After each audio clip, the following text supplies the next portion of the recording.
అందరి నియమాలో నీళ్లు చలవంటే నేను ఒకటే ఆలోచించాను, అవసరమైతే కాలువలు ఎడల్పు చేసి నీళ్లు తీసుకురావాలని.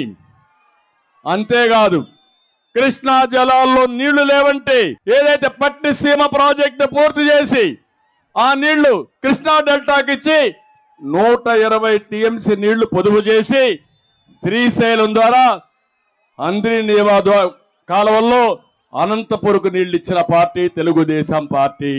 నేను ఒకటే ఆలోచించాను, ఇంకా కూడా గోదావరిలో 3000 టీఎంసీ నీళ్లు సముద్రంలోకి పోతాయి. గోదావరి నీళ్లు రాయలసీమకు రావాలని, మనకచెర్లకు తీసుకురావాలని, అక్కడి నుంచి అందరి నియమ ద్వారా అనంతపూర్లో చివరి భూములకు నీళ్లు ఇవ్వాలని ఆకాంక్షించా, ప్రయత్నాలు చేశా, కొంతవరకు జయప్రదమయ్యాం. అదే తెలుగుదేశం ఉండుంటే తమ్ముళ్ళు ఇప్పుడే కేశవ్ అన్నాడు, కౌలు రైతు 50 ఎకరాల్లో పంట తోటలేసి 2.5-3 కోట్ల రూపాయలు సంపాదించారు. అవునా కాదా? 90% సబ్సిడీతో డ్రిప్ ఇరిగేషన్ ఇచ్చారని జ్ఞాపకం ఉందా మీకని అడుగుతున్నా.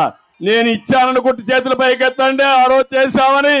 దానివల్ల హార్టికల్చర్ రైతాంగం, మిరప తోటలేసే రైతాంగం బంగారు పండించారు, డబ్బులు బాగా సంపాదించారు, ముందుకు పోయే పరిస్థితికి వచ్చారు.